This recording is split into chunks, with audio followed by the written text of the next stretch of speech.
Hello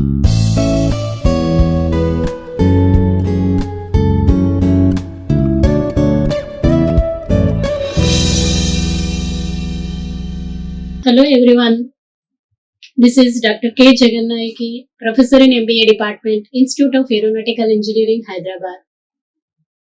So in previous sessions, I have covered what is elasticity of demand, what are the different types of elasticity of demand, and I covered price elasticity of demand.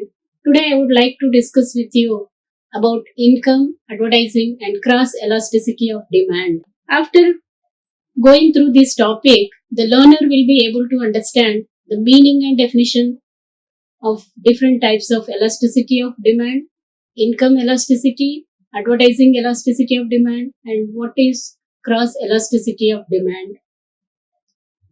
So before going to discuss about income elasticity of demand, so just have a glance what is an elasticity of demand. So an elastic demand is the change in quantity demanded due to a change in its determinant factor. So as we know, demand determinants are price, income, advertising, future prices, other income levels. All these things are considered as demand determinants. So the formula to estimate elasticity is equal to percentage change in dependent economic factor divided by percentage change in driving economic factor.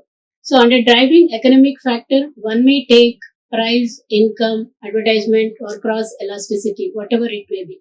Due to changes in these driving economic factors, we can find changes in terms of quantity demanded. So that is known as elasticity of demand. So as we discussed, percentage change in quantity demanded of any commodity X to that of percentage change in determinant Z. So symbolically, we used to define elasticity of demand delta Q by Q divided by delta Z by Z. So what is delta Q and delta Z? Q refers to the quantity demanded and Z refers to the demand determinant, which may be one of the following. So the changes in terms of current price of the commodity, current price of related good, current income, advertisement expenditure, the expected price of the commodity. So the changes in terms of these demand determinants that shows an impact in the quantity demanded of a particular commodity. Coming to income elasticity of demand. So income elasticity of demand, it refers to the sensitivity of quantity demanded for a certain good to a change in the real income of consumers who buy this good. So the sensitivity of demand for a certain good to a change in real income of consumers who buy that good. So there will be a lot of difference in terms of income levels basing on our purchasing capability. People generally they used to make purchases. So the formula for calculating income elasticity of demand is the percentage change in quantity demanded divided by percentage change in income. So in case of income elasticity of demand, it is derived like this. The percentage change in quantity demanded of a commodity X divided by the percentage change in income levels. So based on our income, we used to make purchases. So that's how we used to define income elasticity of demand.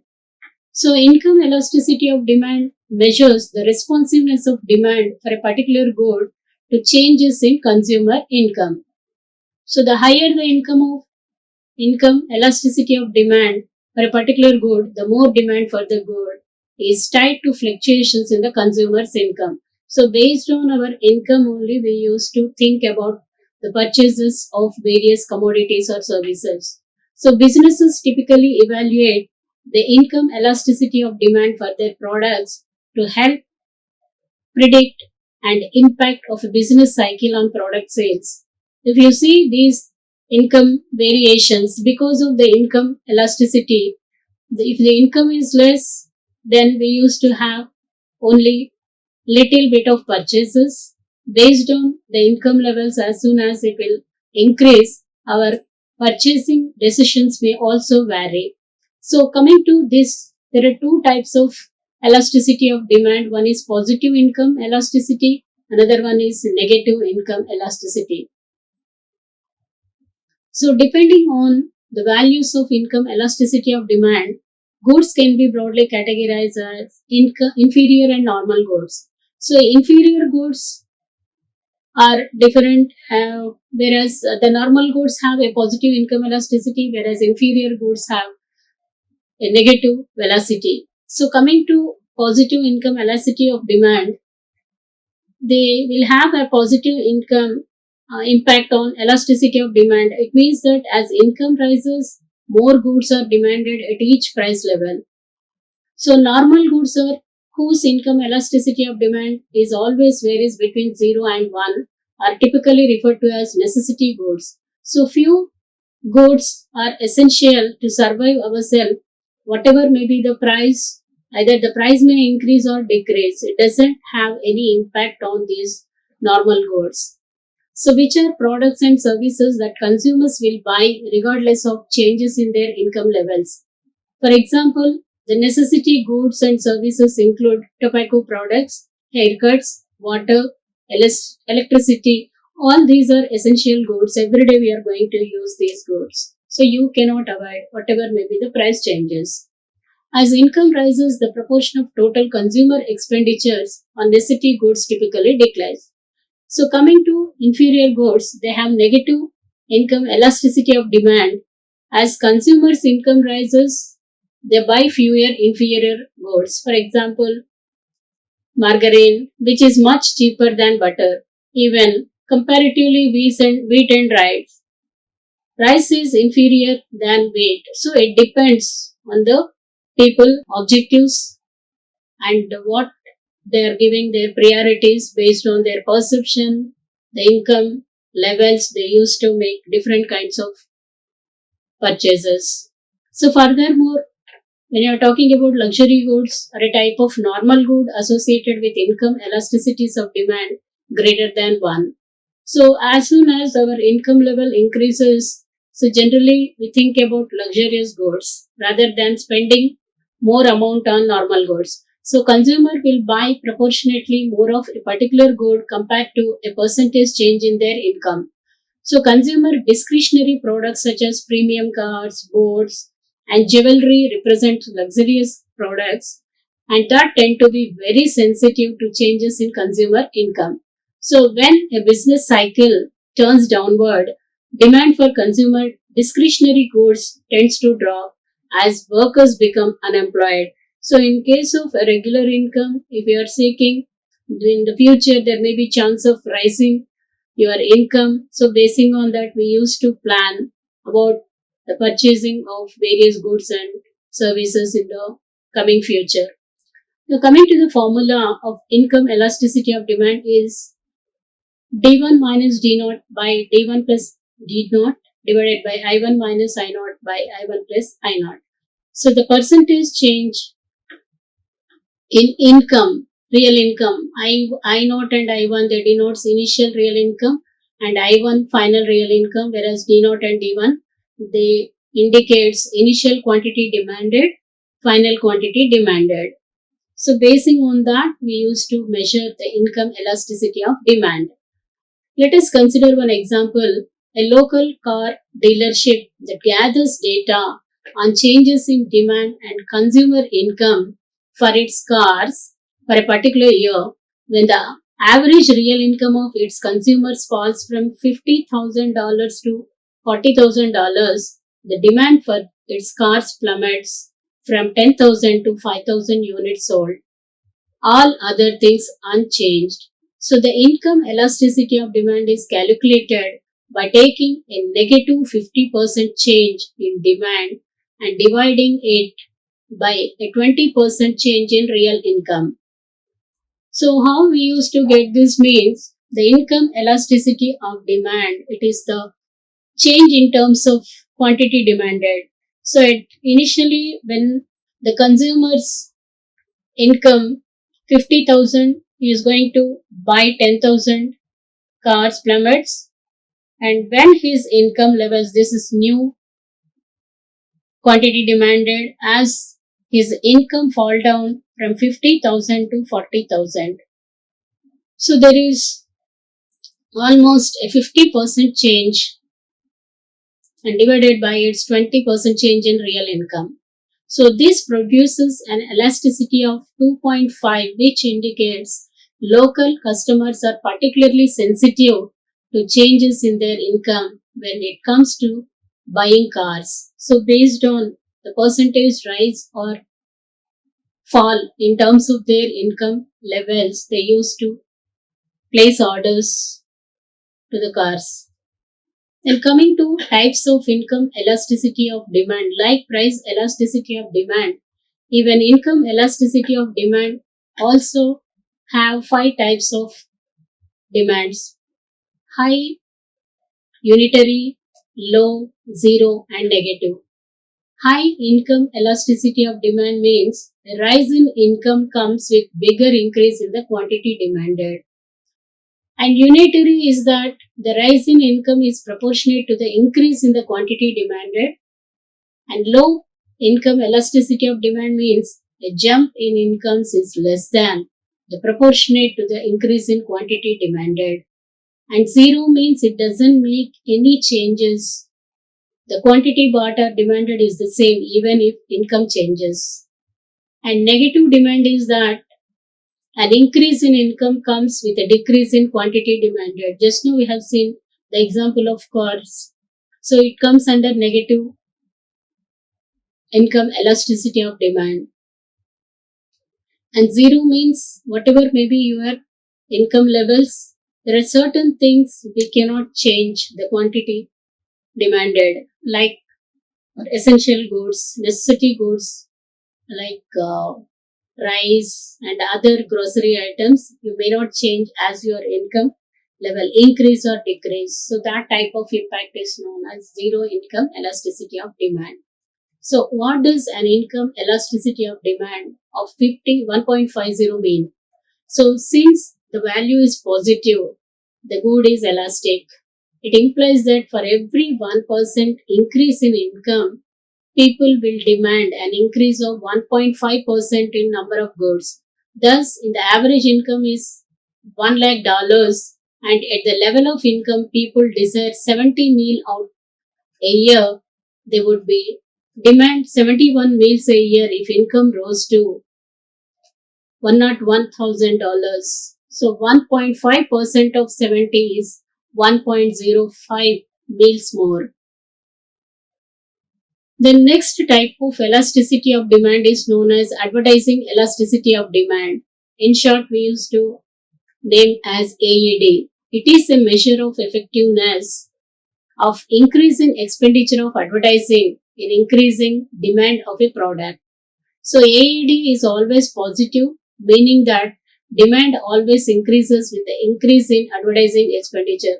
The more you are going to spend on promotional activities, the more sales you may expect from the consumers. So the formula to measure AED is percentage change in demand to that of percentage change in advertising expenditure. So this ratio can lie between 0 and infinity. That impact you cannot measure. So whereas values of this ratio below 1 means that the increase in demand is less than the increase in advertising expenditure, while values greater than 1 indicate that the rise in demand is more than the rise in expenditure. So advertising elasticity of demand is a measure of how sensitive consumer demand is changes in advertising.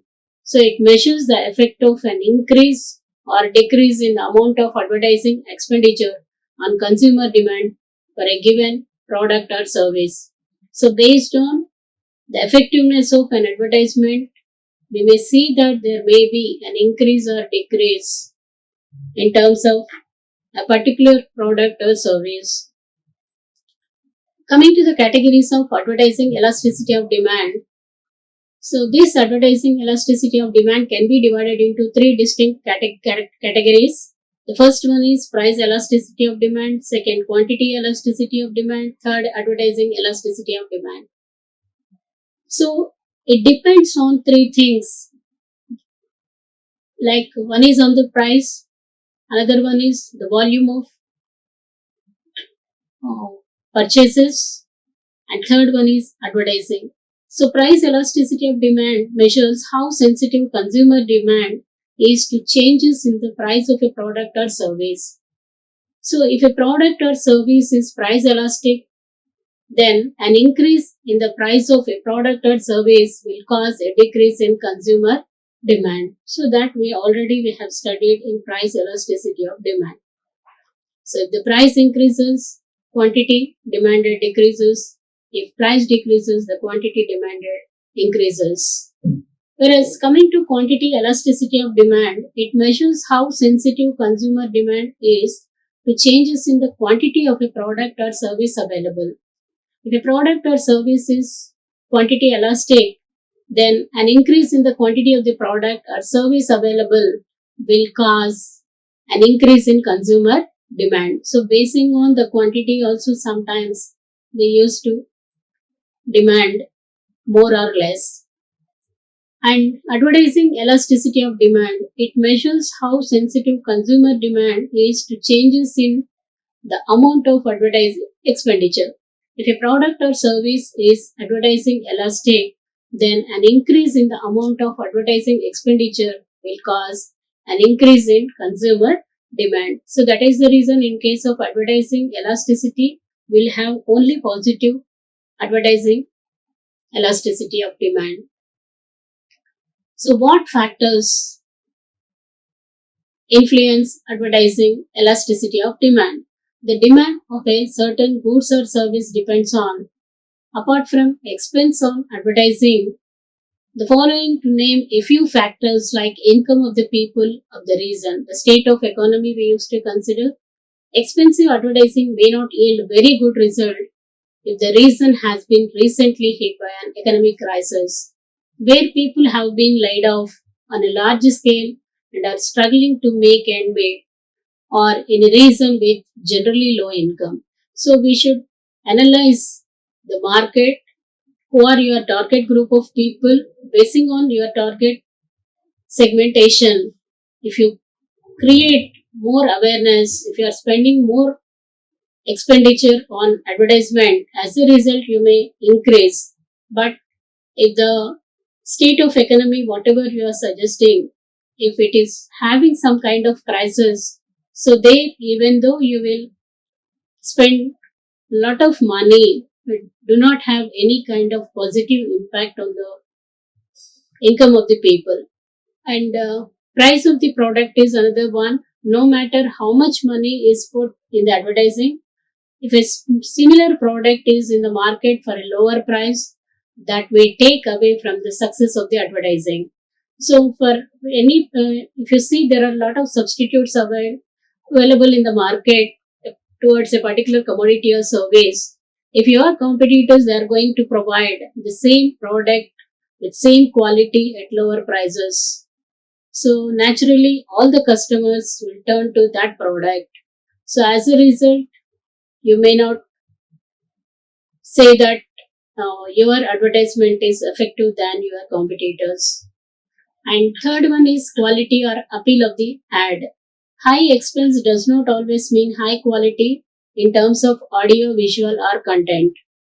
So, or the ad just may lack appeal for the demographic the product is for. So, all these factors alter the demand of the product and hence the AED. So, that is the reason it causes some kind of elasticity of demand.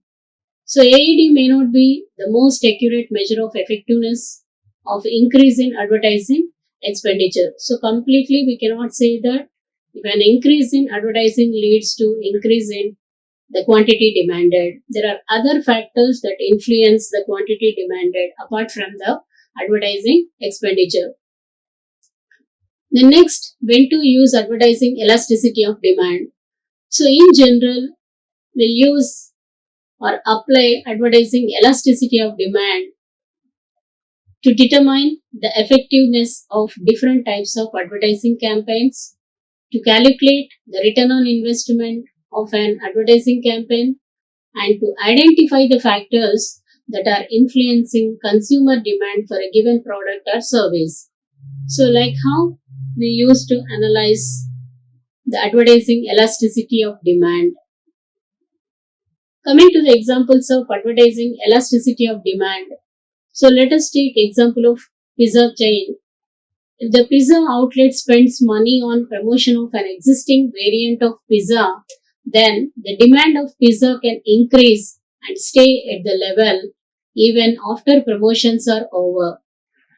So it shows the impact of your advertising campaign, how it created value in the minds of customer. So basing on that, you will have more demand in that. On the other hand, the impact of an offer regarding a discount offer at a pizza outlet may be drastically high, but the same may not be true for an offer at a jewelry store. Coming to the types of advertising elasticity of demand.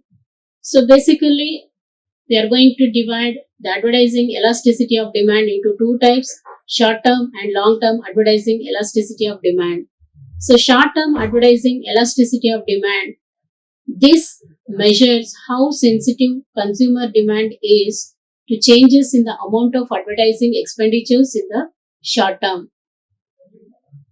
So this type of elasticity is higher than long-term advertising elasticity of demand, as consumers are more likely to respond to short-term advertising campaign rather than long-term advertisement campaigns.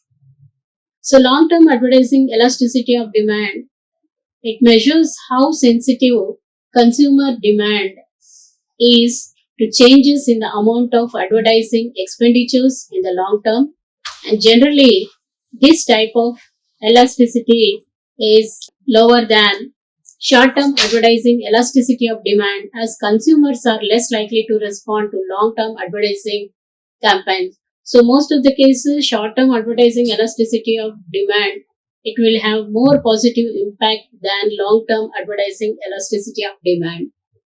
Then coming to advantages of advertising elasticity of demand.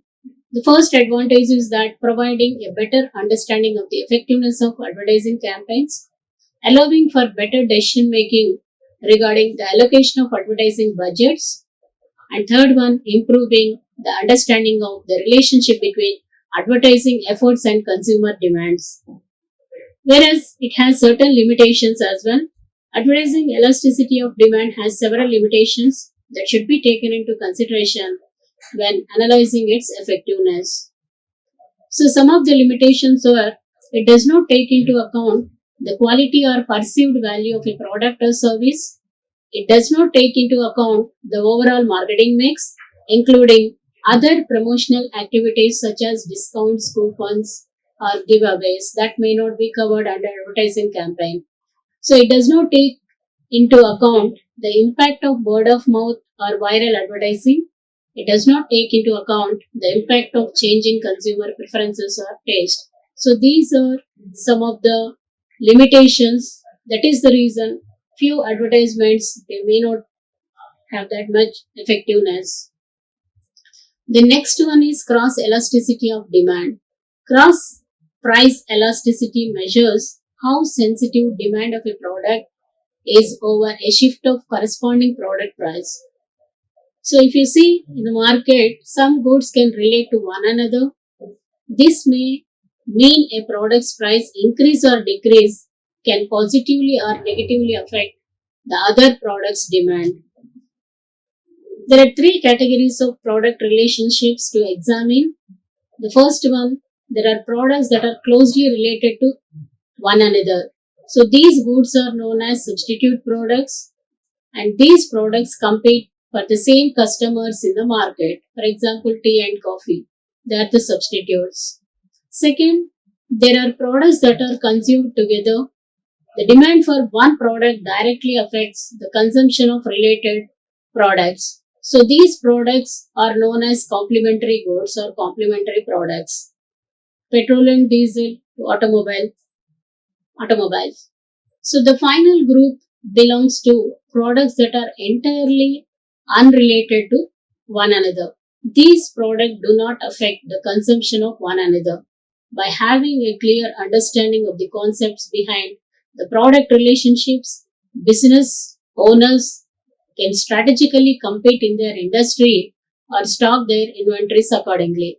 For example, lowering the price of printers could lead to increased purchases of toners and ink. The more printers consumers buy, the more revenues are generated by selling complementary products. So for printers, the complementary products are toners and ink. Then coming to the formula of cross price elasticity, it is derived by the formula percentage change in quantity of commodity X to that of percentage change in price of Y, which is known as income levels, where QX is denoted as average quantity between the previous quantity and the changed quantity calculated as new quantity plus previous quantity by 2, and PY average price between the previous price and changed price calculated as new price plus previous price by 2, and delta it represents the percentage change of price or quantity of product X or Y.